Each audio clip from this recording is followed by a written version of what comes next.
Ouais, il est 19 heures, donc je vous propose qu'on commence la visio comme prévu, Oui, si vous voulez bien. oui, ok.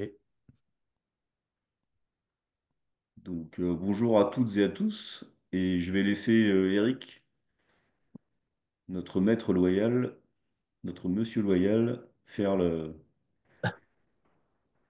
Oui, bon, bonsoir à toutes et à tous. Donc simplement pour cette première visio de ce soir, donc nous sommes cinq intervenants sur les 20 colistiers. Donc pour vous présenter notre programme Ambition pour la savate, une équipe, un projet,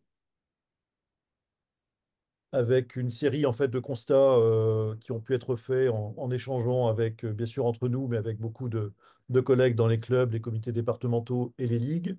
Et sur la base de chaque constat, c'est de vous proposer aussi, de vous présenter en fait différentes propositions. Les membres présents, donc nous avons Nicolas Mété, tête de liste de de cette liste Ambition pour la Savette, donc moi-même Eric Omnes. Nous avons Larissa Lebon qui doit pouvoir se connecter à la fin de son entraînement, nous l'espérons. Sandrine Gasperoni, qui est également connectée ou en cours de connexion. Elle est là, Et elle est là. voilà. Il est là. Ok, Jean-Pierre Masloua et François Pénacchio. Bonjour, bonsoir. Pour notre liste, donc nous avons souhaité présenter également sous forme de vignette, mais que vous avez déjà pu voir sur les différents réseaux sociaux ou les petites plaquettes qui ont été éditées. Donc vous avez nos collègues Anne Sauvaget, Élodie Damotte, Richard Silla, Marie-Alice Devoile, Virgile Renaudy, Gilles Madis Degnaud, Joséphina Pérez-Dignon, Stéphane Vartagnan, et nous avons donc également Annelise Dodemont, Bertrand Gondin, Kevin Albertus, Sophie Metz, François Richard et Émilie Fredeny, avec donc une liste de gens d'expérience, de personnes qui représentent l'ensemble de nos disciplines, et nous allons y revenir. Sur le fonctionnement, donc nous avons une heure avec vous. Ce qu'on souhaite bien sûr, c'est avoir un échange le plus intéressant, le plus fructueux possible. Vous avez la possibilité de poser des questions. Donc vous avez en fait un petit menu où c'est marqué QR, donc questions. On vous pourra vous répondre bien sûr oralement pendant cette heure d'échange pour cette visio et de pouvoir également répondre par écrit. Donc, on vous propose sur chaque thématique de prendre justement le temps suffisant pour que vous puissiez poser vos questions et que nous puissions nous y répondre. Sur le premier thème, donc, je donne la parole à Nicolas pour simplement quelques éléments sur les élections en cours. Merci Eric. Alors je vais faire, oui, voilà, quelques retours avant de démarrer sur les constats et nos propositions.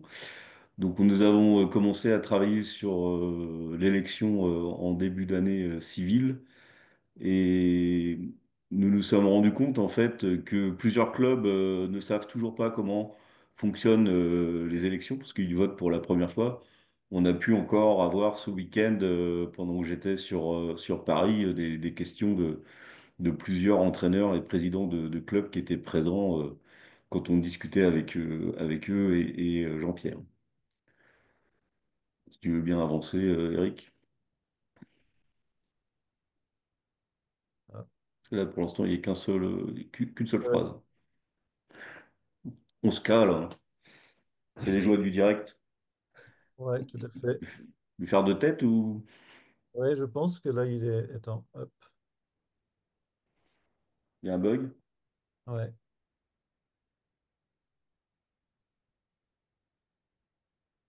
je vais arrêter le partage et le relancer.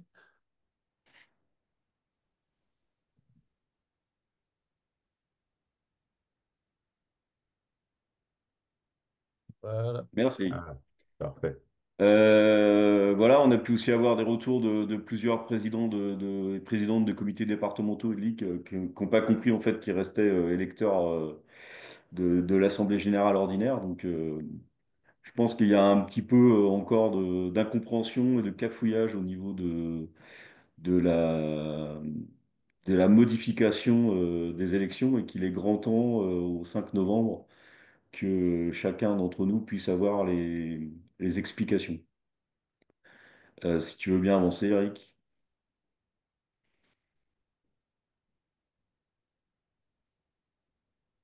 Voilà. Donc, par exemple, il y a encore des électeurs qu'on rencontre qui ne savent pas qu'il y a deux listes. Euh, voilà, il y a des personnes qui savent pas en fait que on peut panacher, comme indiqué en fait plus précisément dans notre règlement que dans le protocole électoral. Dans le protocole électoral, c'est cité qu'une seule fois, mais dans le règlement qui figure sur le site de la fédération, il est bien précisé qu'on peut panacher tant que en fait on reste sur un vote de 10 hommes et de 10 femmes. D'ailleurs, c'est ce qui s'était passé en 2012 où deux femmes de la liste de Michel Leroux étaient rentrées dans le comité directeur élu. Voilà. Donc on ne dit pas que la fédération n'a pas communiqué, hein, c'est absolument pas notre message, mais on s'étonne en fait quand même de la lenteur du processus et de certaines publications d'informations qui en fait tardent à arriver et donc qui mettent un petit peu en difficulté les futurs électeurs. Et puis, on s'étonne aussi par rapport à l'accompagnement des candidats, comme moi-même, parce qu'il faut quand même régulièrement qu'on aille chercher l'information, et l'information ne vient pas forcément à nous, ce qui n'est pas le cas dans toutes les fédérations, où il y a même des fédérations où il existe des budgets pour pouvoir en fait mener campagne. Et aujourd'hui, il faut quand même savoir que nous menons la campagne de la liste Ambition pour la savate sur nos propres fonds. Merci Eric. Très bien, donc ça c'est un point plus pour nous de premier constat. Sur le premier constat de fond, ça concerne pour nous les compétitions. Et là, je vais laisser les collègues, donc Jean-Pierre et François, co-animer cette présentation. Et bien sûr, chacun d'entre nous pourra réagir et compléter au besoin. À toi, Jean-Pierre, et à toi, François. Il va, Jean-Pierre, ou je commence? Jean-Pierre? Oui, pardon, ouais, j'avais pas encore allumé le micro. Ah, d'accord. Oui, bah, le premier constat, vous pouvez le lire, hein, et tout le monde peut le constater au niveau des compétitions, hein, depuis quelques années, plus fortement peut-être cette année encore, avec une baisse du niveau de performance des compétiteurs en assaut et en combat. C'est allié, je pense, avec le deuxième point qui est que bah, il y a moins de concurrence, puisqu'il y a beaucoup moins de compétiteurs et de compétitrices. On le voit dans différents championnats, différents âges, que ce soit chez les féminines, chez les masculins. Je vais prendre comme exemple le fait que certaines catégories de poids ont disparu. Euh, qu'il y a des finales, même en Elite A, qui ne se font pas parce qu'il y a un seul combattant. Euh, que sur d'autres compétitions, par exemple ce week-end, il y avait plusieurs compétitions qui étaient organisées en Île-de-France, en tout cas plusieurs tours, les premiers tours à la fois des deuxièmes séries, espoir féminin, deuxième série masculin, féminin, espoir, premium. Et il y a beaucoup de catégories qui n'étaient pas représentées en fin de compte. Bon, je ne vais pas trop m'étendre, hein, je pense que tout le monde a pu faire ce constat-là. Et c'est un constat qui malheureusement s'empire chaque année. Voilà quoi. Au niveau des compétitions, il y a beaucoup de choses à dire hein, sur l'organisation, etc. Des choses peut-être à moderniser. pouvoir utiliser des éléments techniques qui vont peut-être les rendre un petit peu conviviales, qui vont peut-être partager plus rapidement et en direct les résultats.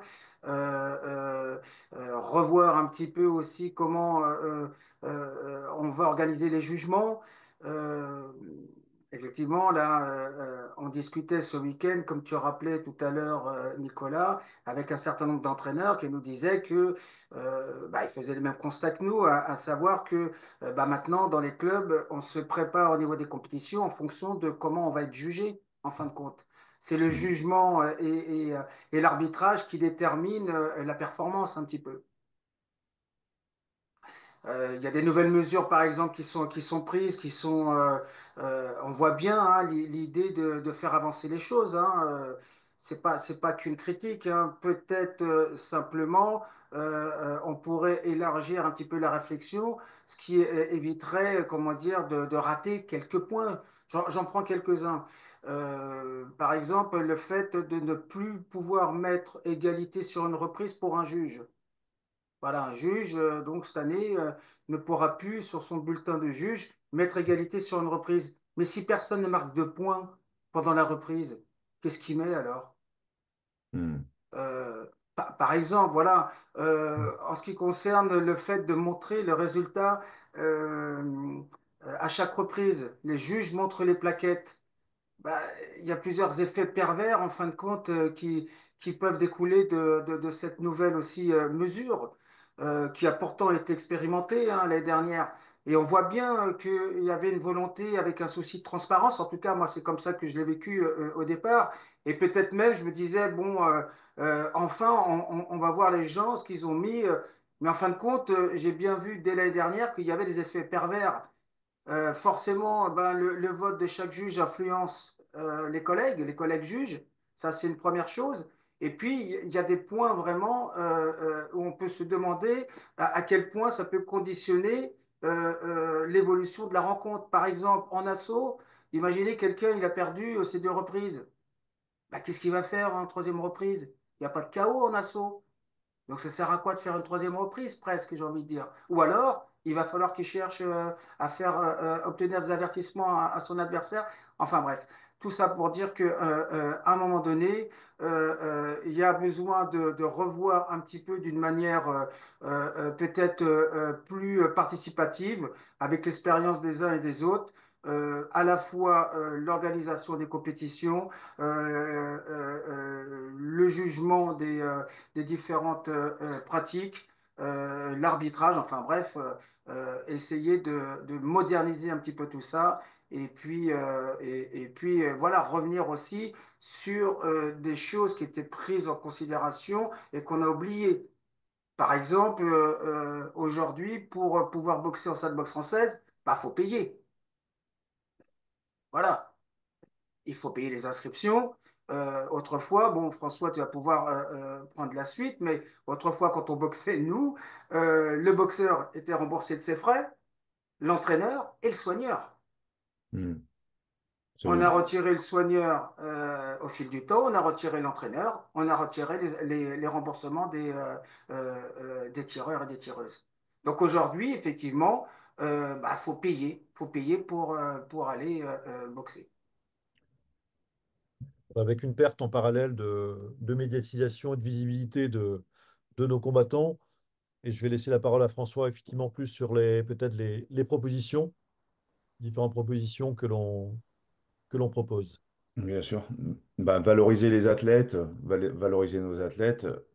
On a jusqu'à présent, on n'a jamais, en tout cas pour ma période à moi, donné la possibilité d'encenser un athlète qui allait boxer dans une autre catégorie. Donc ça a été plutôt toujours les fermetures de portes.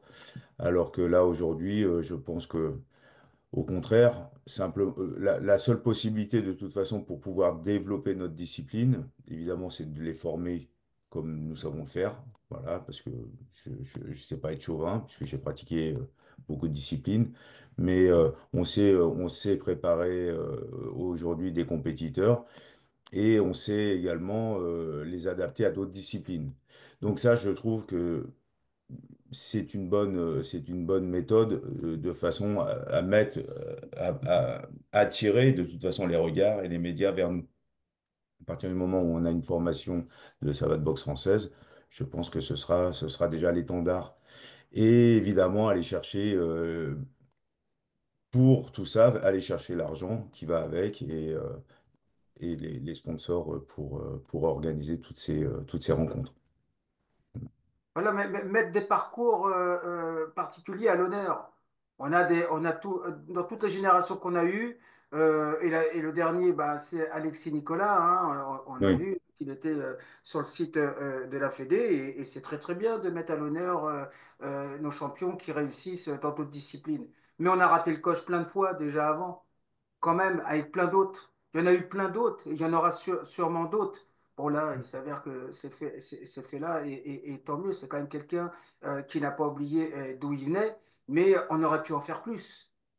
Hmm. Aujourd'hui, si on n'avait pas une élection, si on ne se mobilisait pas pour arrêter ce naufrage et cette hécatombe, cette catastrophe, parce qu'aujourd'hui, nous, on l'ouvre, on montre, on va essayer de le montrer au moins aux gens, même s'il y a énormément de clubs qui sont entièrement d'accord avec nous, mais aujourd'hui, il y a eu une incompétence totale de travail, enfin, pas une incompétence totale, enfin, il n'y a pas eu une volonté justement de développer c'est la discipline dans le bon sens, quoi. Voilà, en tout cas, ça n'a pas été fait.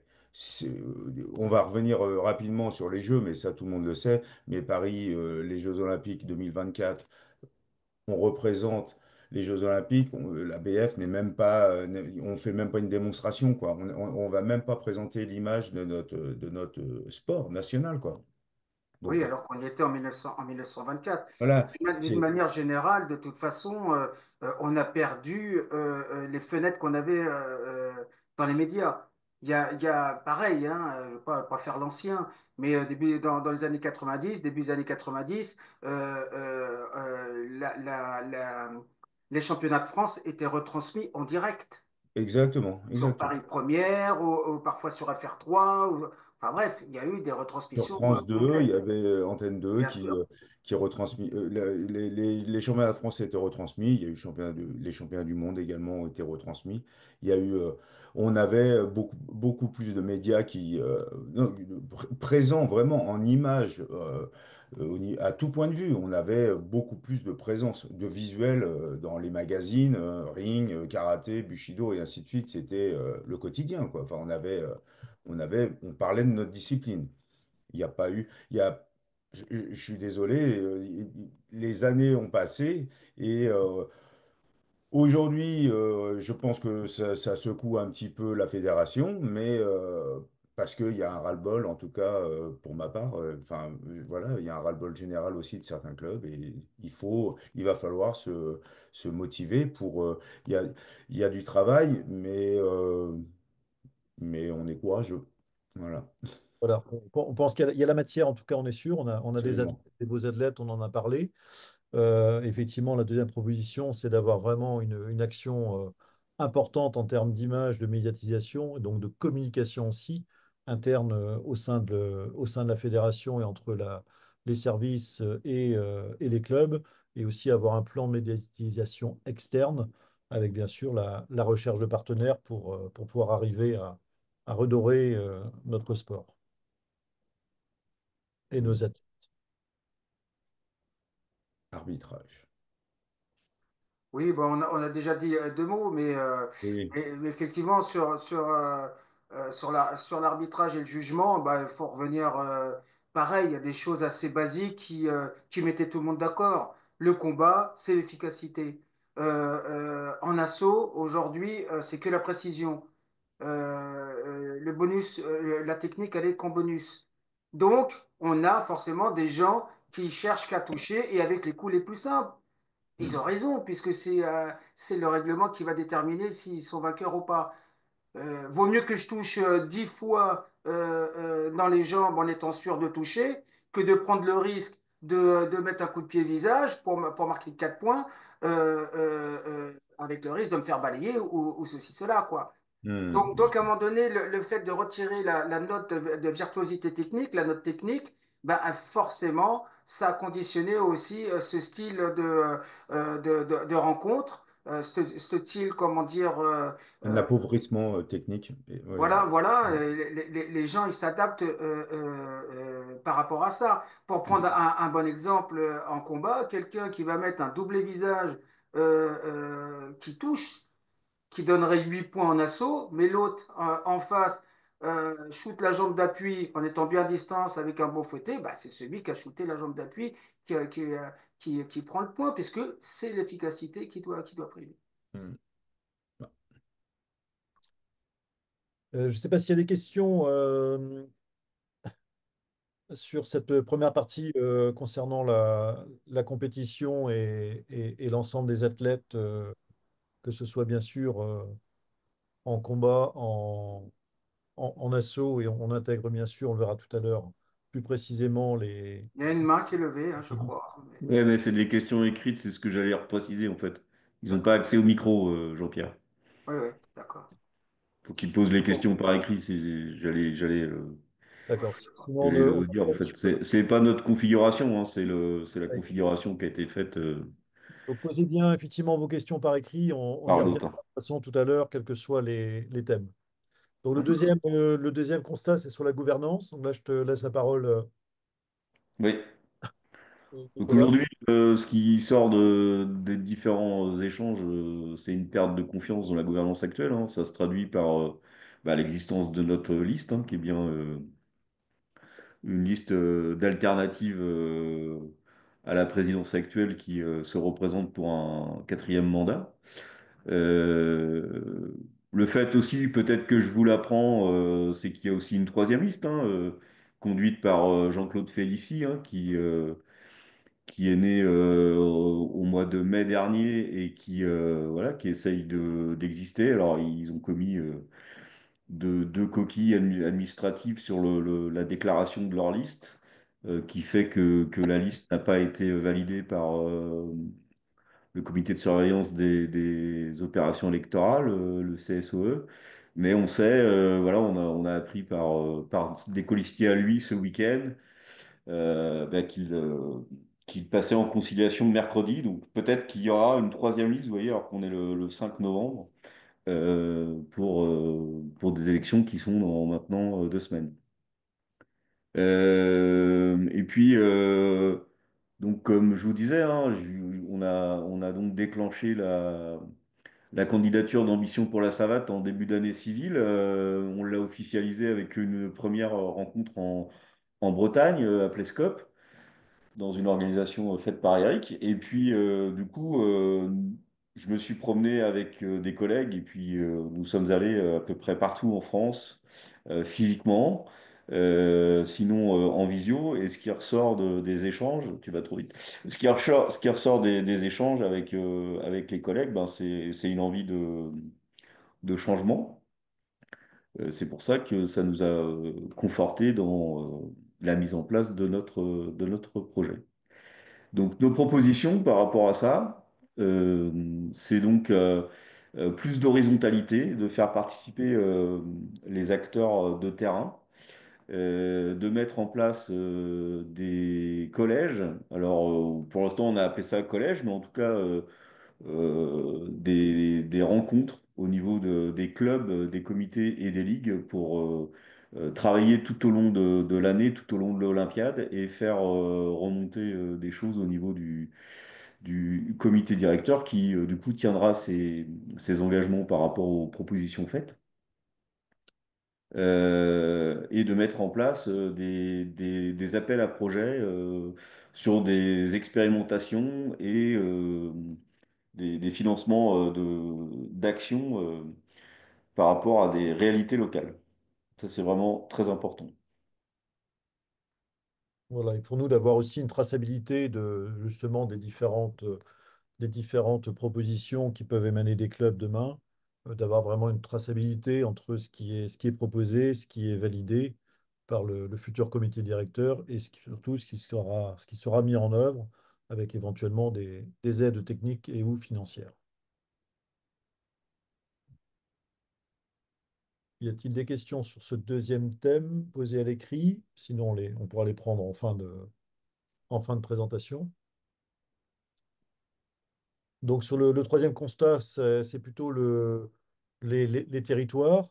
Donc on a effectivement un territoire, un maillage territorial qui n'est pas homogène. On sait il y a des ligues, les ligues importantes, les grandes régions sportives, mais qui ne sont pas forcément des grandes ligues de savates et de disciplines associées, où on sait, on le verra tout à l'heure, qu'on peine à faire développer et à développer l'ensemble de nos disciplines.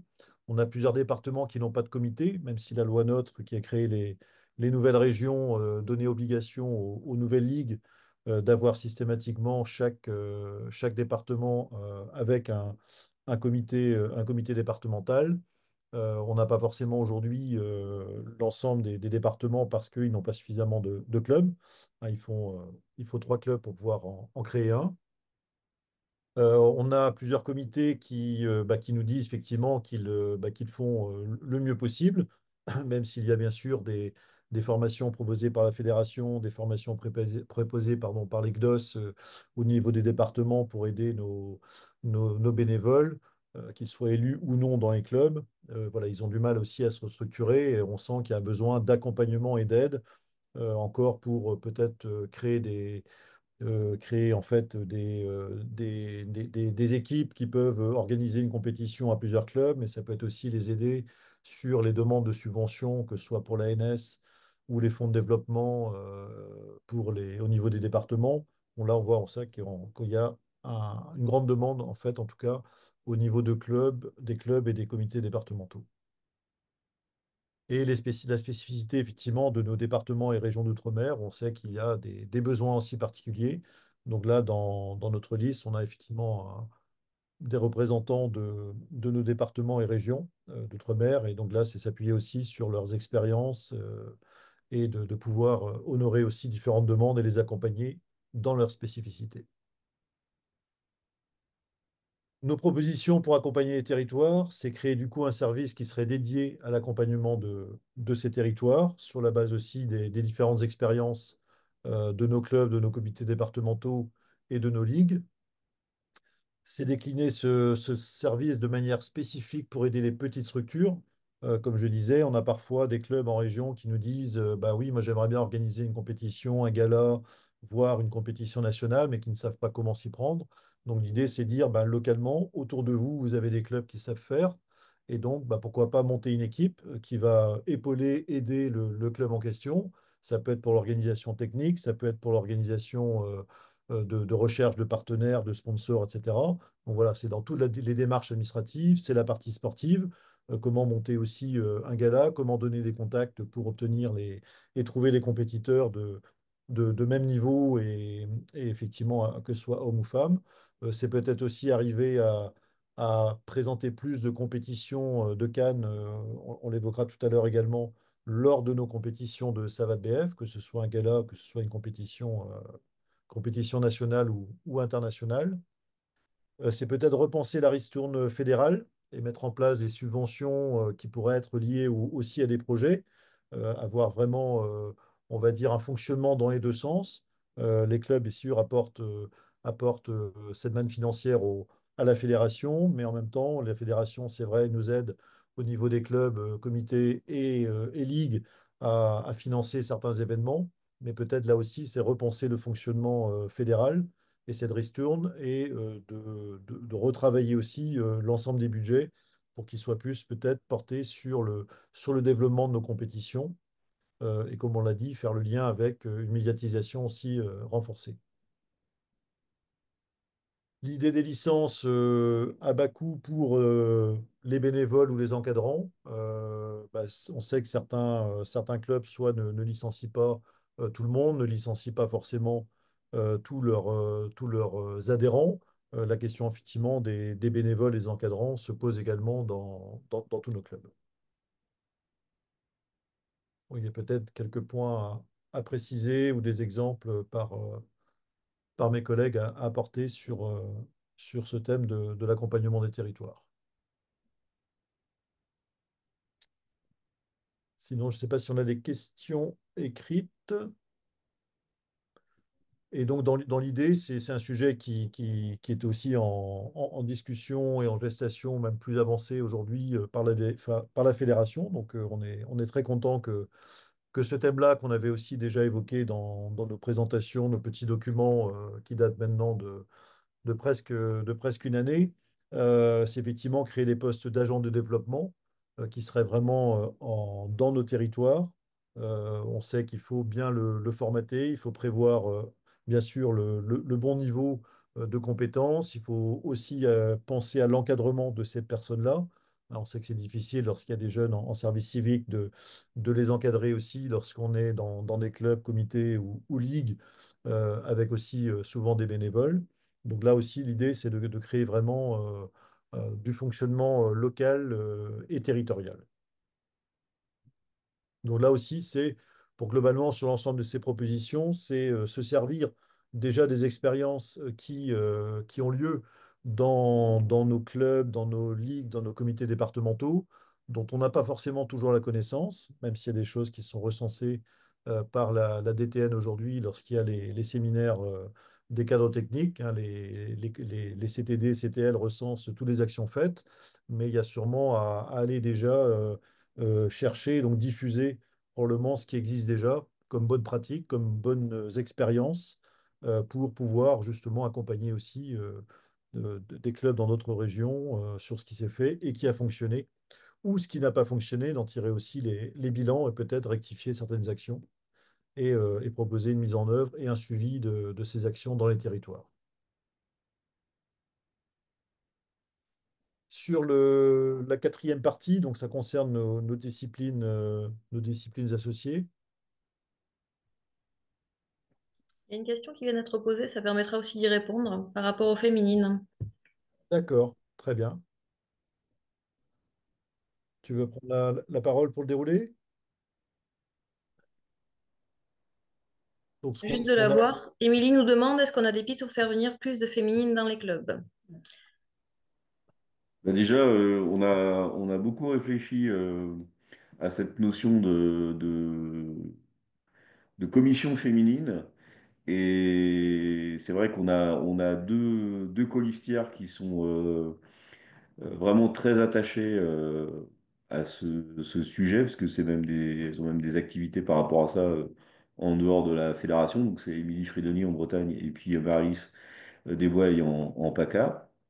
Et notre idée, c'est vraiment de créer une mission par rapport à ça et un rôle de référent. Alors on sait avec l'ANS et les critères obligatoires, on doit avoir une commission féminine, mais ça n'empêche que l'idée, c'est vraiment de créer une mission et une référence au niveau du féminin qui soit transversale pour à chaque fois, on n'oublie pas dans aucune des questions et des commissions cette question et comment en fait favoriser encore plus l'adhésion des femmes et des jeunes filles à notre discipline. Sachant que par rapport au boxe pied-point, on est la première fédération de France hein, avec 47% de pratiques par des licenciés femmes, mais on ne doit pas se satisfaire de ça et encore essayer d'aller plus loin. C'est aussi une réflexion qu'on aura avec le terrain parce qu'on se rend compte que, encore, hein, ça rejoint ce que dit Eric, c'est-à-dire pourquoi est-ce que dans certains clubs et dans certaines actions sur les territoires, on arrive à avoir plus de femmes que d'hommes. Comment on peut s'inspirer et le décliner sur les différents clubs. Tu voulais réagir, François? Oui, sur le quatrième constat sur les disciplines associées. Donc justement, enfin, c'est pour ça je vais peut-être attendre de partir dessus. Mais avec l'Académie Paturelle, le projet est vraiment de, de, de, d'amener beaucoup de femmes qui restent souvent dans l'anonymat sur certaines violences et ainsi de suite, où elles n'osent pas sortir, où elles n'osent pas euh, elles ne savent pas quoi faire, elles sont totalement impuissantes. Et donc, c'est vrai que l'association des disciples, enfin, sur l'Académie Paturelle, défend beaucoup tout ce qui va être agression féminine et ainsi de suite. Et on a une grosse demande donc de féminine sur la boxe de rue, quoi. Voilà, sur les disciplines associées. Oui, Voilà. Mm. peut-être un mot pour pouvoir répondre aussi à Émilie. Euh, il y a des disciplines, bon, aujourd'hui par exemple, dans les disciplines associées, la savate forme, bon, c'est pas si valorisé que ça. C'est-à-dire, bon, moi je vois, je prends les licences, je prends jamais 1 euro de plus pour de la savate forme, je l'avoue. C'est déjà 34 euros. Je vais pas prendre une licence, comment dire, 1 euro de plus. S'il y avait éventuellement une licence savate forme à moins cher, bah là on encouragerait peut-être le développement de la savate forme. Il y avait aussi une pratique dans les années 90 qui était assez intéressante, je sais, je l'ai faite aussi, qui était mixte justement, qui était le duo. Le duo, donc, démonstration, j'appelle ça une jackie-chanerie hein, des fois, mais avec des techniques de savate boxe française en musique. Et c'était quand même quelque chose qui était super porteur. Euh, Moi, je sais qu'on fait ça en EPS dans les écoles. Et c'est aussi une clé d'entrée pour pouvoir passer par la suite à l'assaut, etc., etc. Mais en tout cas, toutes ces disciplines où l'aspect esthétique est mis en avant et les femmes sont toujours attirées, en tout cas moi je vois dans mon club, il y a cette demande qui est forte. Quand je demande à mes licenciés féminines ce qui les a attirés, bah, c'est l'aspect esthétique, bien souvent, qu'elles me répondent. L'aspect esthétique, les mouvements sont beaux, y a du contrôle, ça développe, comment dire, des capacités qui sont égales par rapport à celles des hommes. Et donc, je comprends aussi la question des rencontres mixtes, etc. Même si, bon, personnellement, j'ai pas trop réfléchi à ça. Tout ce que je sais, c'est que là, pour répondre aussi à cette question, si on autorise des assauts mixtes chez les jeunes, qu'est-ce qui nous prévient que ça ne sera pas une demande qui se fera par la suite chez les adultes? Après, si ça ne se fait pas dans d'autres disciplines, c'est aussi pour des raisons. Voilà, on n'a pas forcément, comment dire, en termes d'image aussi, intérêt peut-être à développer des choses qui pourraient se rapprocher plus du spectacle que de la Ouais, compétition de performance. absolument. Oui, ce que je Ouais, propose, ce que pardon. j'en de compléter, effectivement, c'est par rapport à la première question d'Émilie sur comment développer encore l'attractivité pour nos féminines, enfin pour les féminines. Euh, Moi, je pense sincèrement, je sais que c'est partagé par pas mal de collègues de notre liste, c'est de se dire, c'est développer aussi nos disciplines associées dans nos clubs. Sur mon club de Plescope, je fais un peu d'initiation de Cannes pour simplement faire découvrir aux personnes qui sont là, qui sont licenciées. On intègre dans l'UC2 qui est demandé, mais ce n'est pas forcément fait. Donc là, nous, systématiquement, sur l'UC2 en Bretagne, on intègre en fait une initiation pour les futurs moniteurs de savate défense, de savate forme, de canne et de bâton. Donc ça nous prend à peu près en tout 5 à 6 heures sur les 5 jours du C2 pour faire découvrir justement les disciplines. Parce qu'on a encore, en fait, le constat qu'on fait, c'est qu'on a énormément d'adhérents qui ne connaissent pas nos disciplines associées. Et par rapport aux féminines, quand on peut en parler, ou on a des gens qui viennent nous voir sur des forums de nos associations, de nos clubs, ils nous disent oui, mais moi, la boxe, non, j'ai pas envie, j'ai peur du contact, etc. Et si on est à même de proposer demain, nous avons de la savate forme, nous avons de la canne et ou du bâton, ça peut peut-être effectivement, enfin moi j'en suis convaincu, ça peut nous permettre d'augmenter nos licenciés féminines, mais aussi hommes, puisque dans des clubs où j'ai pu être avant, comme celui de Reims, on avait créé spécifiquement un cours de savate forme avec une monitrice qui a été formée en savate forme, et les compétiteurs venaient à ce cours de savate forme parce que ça leur permettait de préparer leur niveau physique par rapport au cours qui étaient dispensés. Donc pour moi, c'est clair, c'est indéniable, il y a vraiment un lien entre nos disciplines sur différentes choses. Ceux qui ont fait de la canne se retrouvent sur les déplacements, sur les esquives, sur la touche. Enfin voilà, c'est vraiment complémentaire. Moi, j'ai eu la chance de pouvoir faire les deux dès que j'ai commencé en universitaire. Ben, ça m'a permis de trouver cette complémentarité et les deux me servaient dans chacune des disciplines. Hmm. Pour la deuxième question qui est posée, effectivement, sur les assauts mixtes, moi j'ai eu la demande en tant que DO la saison dernière, c'était le tournoi de l'avenir pour les jeunes. Euh, j'ai accepté à partir du moment où soit on a des jeunes qui ne peuvent pas boxer parce qu'ils sont seuls dans la catégorie de poids et d'âge, on l'a évoqué tout à l'heure sur les disciplines en combat, où parfois on n'a même pas suffisamment de combattants ou combattantes, tireurs ou tireuses. Là, moi, j'ai accepté parce ils étaient dans la même catégorie de poids.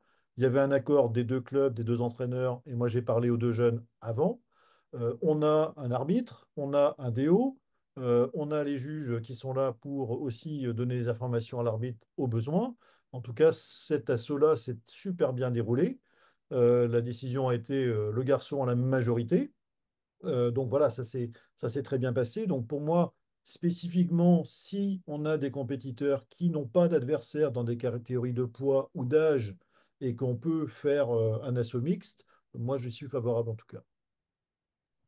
Ouais, Je vous c'est ce propose, que j'allais réagir, Eric, sur la même chose. C'est-à-dire que nous aussi, moi, je suis dans un département rural et quand on fait le challenge de Vendée, des fois, pour que les jeunes, en particulier les petits, puissent tirer, ben, on accepte que les filles et les garçons se rencontrent, quoi. Avec bien sûr l'accord des jeunes concernés, des entraîneurs et des parents.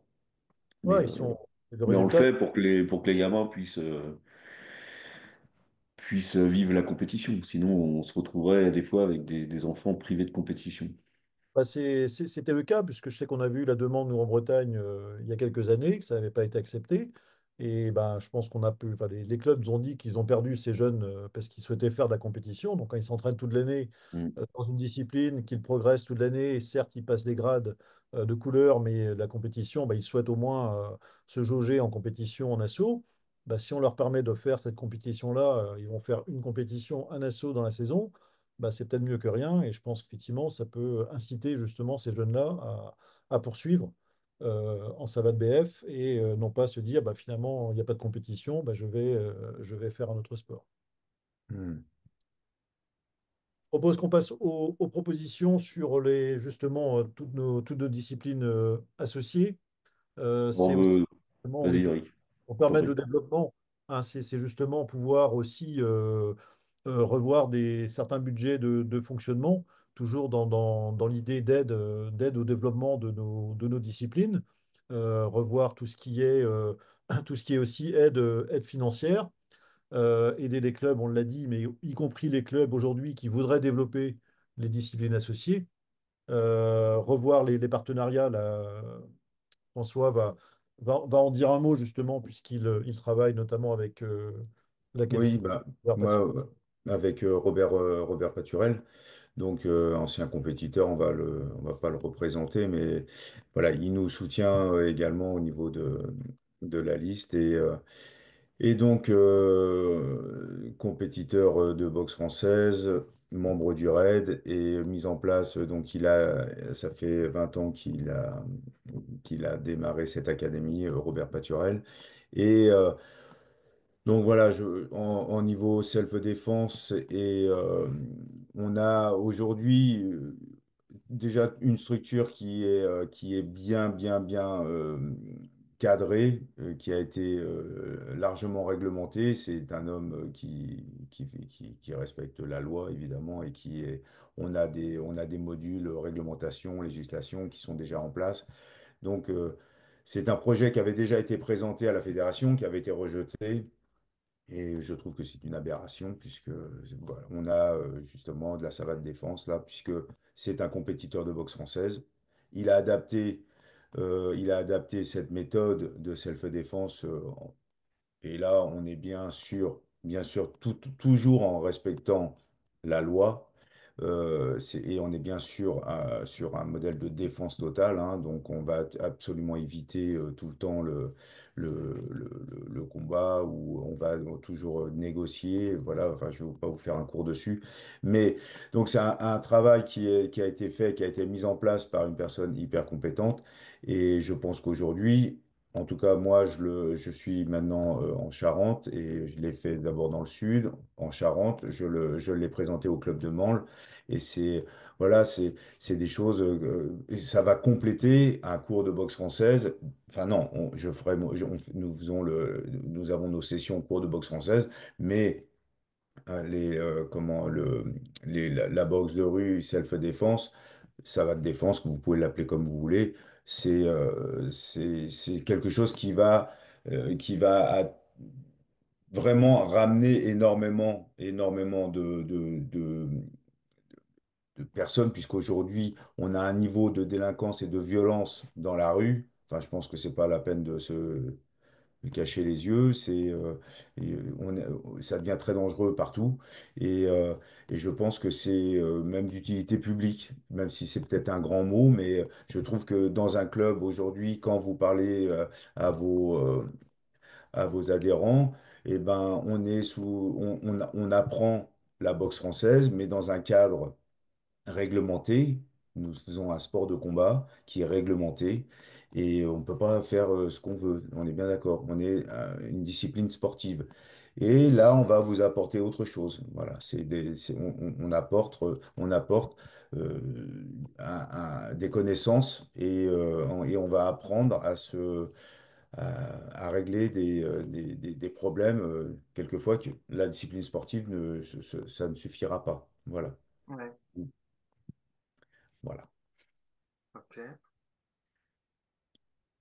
Organiser les compétitions en savate, boxe française et de Cannes. Oui, alors ça a été fait l'année dernière à Calais pour les championnats de France et moi j'ai trouvé ça super intéressant.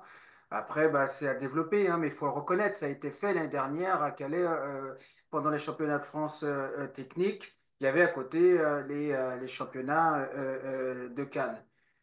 C'est intéressant dans la mesure, par exemple, moi j'avais des athlètes qui n'avaient jamais vu vraiment de la Cannes. On ne fait pas de Cannes nous, dans mon club, etc. Après, c'est quand même très spectaculaire la CAN. Moi, j'ai eu l'occasion à plusieurs reprises en organisant des galas de faire des démonstrations de Cannes, même Cannes en fauteuil avec Sébastien Pilot, enfin bref, vraiment toutes les possibilités. Et puis en tant que formateur de professeur de PS, j'ai aussi, comment dire, été confronté à ce type de demande avec des gens qui étaient collègues et qui pratiquaient aussi ces disciplines-là. Et effectivement, il y a un potentiel qui est énorme au niveau éducatif. Ça rejoint un petit peu aussi ce qu'a dit François. Aujourd'hui, effectivement, les gens, ils ont besoin de pratiques qui va les rassurer, qui va leur donner plus confiance en eux. Il ne s'agit pas d'apprendre aux gens à mieux se bagarrer.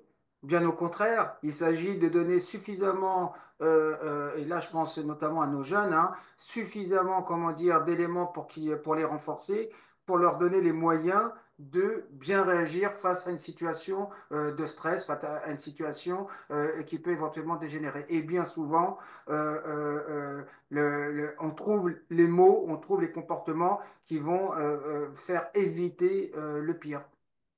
C'est ça, tout est basé sur la gestion du stress. On le connaît, tous les compétiteurs savent ce que le stress avant de monter sur un ring. Donc voilà, il y a la gestion du stress. Dans des situations, le stress, c'est tout à fait normal, hein. C'est une action normale face à une situation anormale. Donc voilà. Et, euh, et donc, on va apprendre à gérer ce stress dans chaque cours. On va donner une explication pourquoi avoir peur, c'est tout à fait normal. Voilà, mais on va apprendre à gérer tout ça. Et pour revenir sur la canne et le bâton, j'avais 14 ans. La première fois que je suis rentré dans un club de savate boxe française, j'avais un module canne et bâton. On apprenait on pratiquait la canne et le bâton avec la savate boxe française. C'était systématique. Voilà, c'est des choses, je trouve que c'est indispensable. Et au jour d'aujourd'hui, je pratique toujours la canne et le bâton. C'est c'est des choses qu'on devrait vraiment, que chaque moniteur aujourd'hui devrait pratiquer la canne, le bâton et l'enseigner. Et l'enseigner, il y a des bases à savoir. Il y a, si on ne la montre plus, si on ne montre plus les choses ou les disciplines associées, on ne peut pas les pratiquer. C'est pas possible. À partir du moment vous avez une cinquantaine d'élèves ou eh ben si vous le montrez à 50, il y en a peut-être ça va peut-être intéresser 7 ou 8 personnes ou 9 personnes, on ne sait pas. Mais ça va et après c'est l'effet boule de neige. Mais il faut ça fait partie ça d'une structure de cours. Voilà, ou l'évolution dans un club quoi. Tout à fait, dans les clubs, on a parlé sur l'UC2, des stages d'initiation au niveau des ligues ou des comités départementaux, proposer les disciplines associées dans nos différents clubs. Et quand on parlait co-organisation, c'est aussi peut-être lors d'une compétition, d'un gala ou d'une compétition nationale ou internationale, bah, y mettre des combats de Cannes. Nous, sur Hmm. Plescope, on a l'objectif d'organiser on espère l'année prochaine ou l'année suivante, de nouveau une compétition, mais là, internationale, comme ça a déjà pu se faire, mais en y mettant aussi des combats de Cannes. Voilà, c'est Hmm. positif. Et comme disait François, effectivement, bah, ça permet au public, ça permet aux licenciés, qui sont aussi dans le public, bah, de voir ce que c'est et de peut-être avoir envie d'en faire aussi au sein d'un club ou d'un club qui est proche. Exactement, enfin, ce sont de belles gestuelles. C'est très élégant, très efficace. Et donc, pourquoi pas? Pourquoi pas? Voilà. C'est de toute façon. Après, au sein des clubs, c'est toujours pareil. Il y a certains profs qui décideront peut-être d'appeler. C'est ça, après, il faut une dynamique de façon à pouvoir ouvrir un peu la possibilité de faire déplacer certaines personnes, de façon à initier aussi et à faire découvrir dans les clubs. Il va falloir qu'il y ait beaucoup on va modifier un petit peu tout ça. Il faut des ouvertures d'esprit. Et puis, faut pas hésiter à ouvrir les portes des clubs et faire venir certaines personnes compétentes il faut faire, simplement.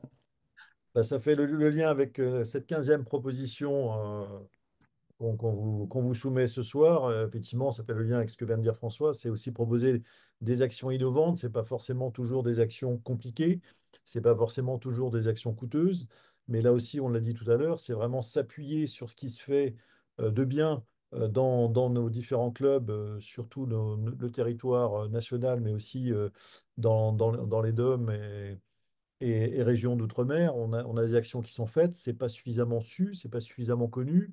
Et donc l'idée, c'est d'avoir aussi une base de données qui permet d'avoir les coordonnées de la personne qui a pu mettre en place telle ou telle action pour que ces actions justement de terrain soient le plus partagées possible et soient peut-être dupliquées.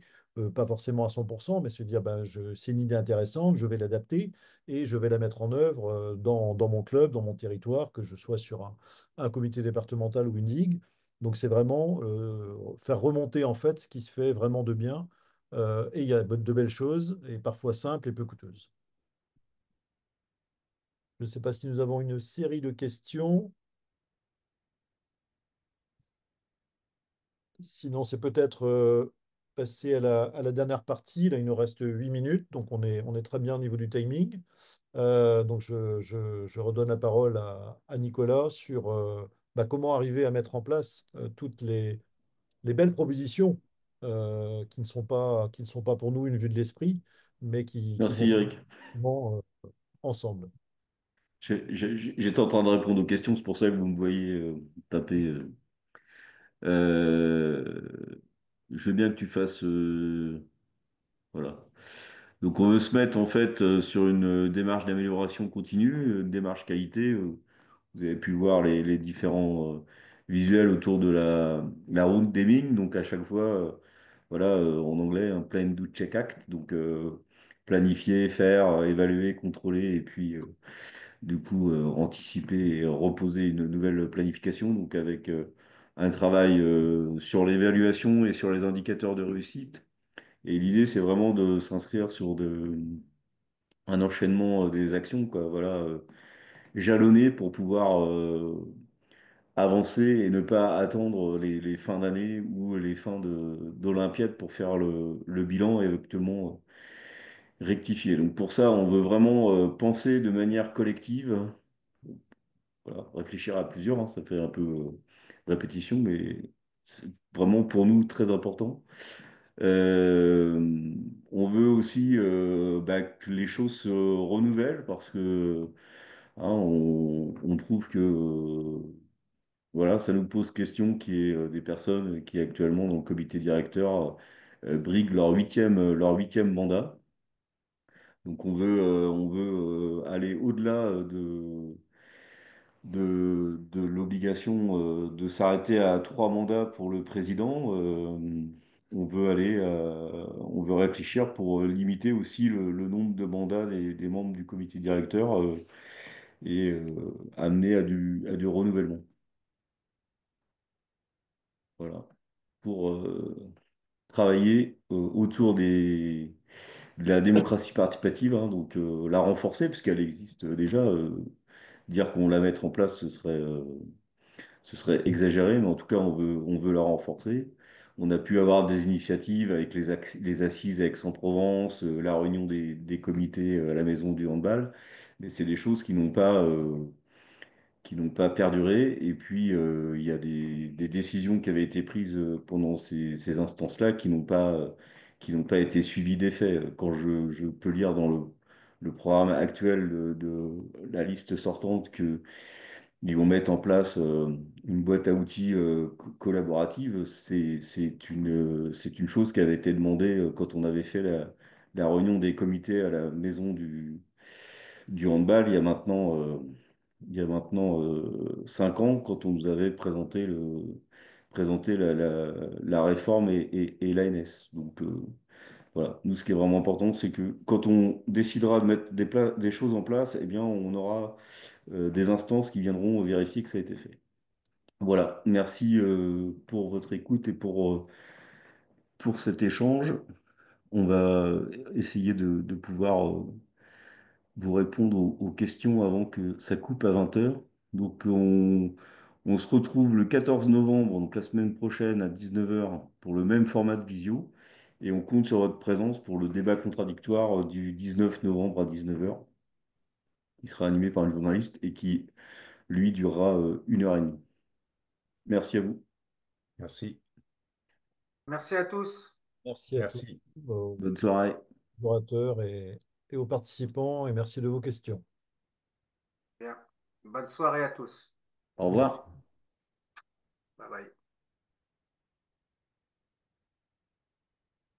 Je réponds aux dernières questions. Oui, Oui, effectivement, oui. Je veux qu'il y en avait deux. Un message de remerciement, ça fait toujours merci plaisir. beaucoup pour ce message. J'ai pas vu les Et questions posées. l'inclusion, bien évidemment. Oui, l'inclusion, bien sûr, on a l'inclusion, on a bien sûr le sport santé à aussi développer qui peut attirer un bon nombre de personnes qui aujourd'hui sont loin de nos quatre disciplines. Oui, Ouais, surtout voilà. que c'est vraiment des choses bah, Ils nous tiennent à cœur pas déjà. faciles à faire avec la MDPH, les conseils départementaux. Enfin, moi, je sais que je suis éducateur spécialisé de formation initiale et on le, enfin, on le fait depuis très longtemps, que ce soit avec les ITEP, les IME, les, les foyers de vie. Enfin, on travaille vraiment sur l'accueil des personnes en situation de handicap. Hmm. Oui, et Merci à puis vous, merci à tous. le fait d'avoir plein de disciplines à proposer fait que, on peut vraiment ouvrir sur l'inclusion dans le sport, bien sûr. Merci à vous. Merci bien. Bonne soirée à tous.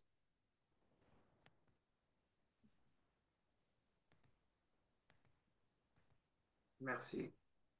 Ouais, on est d'accord hein, on veut travailler sur l'arbitrage, on te rassure, de Jouve. Oui, on est complètement d'accord aussi. Bonne soirée. Bon.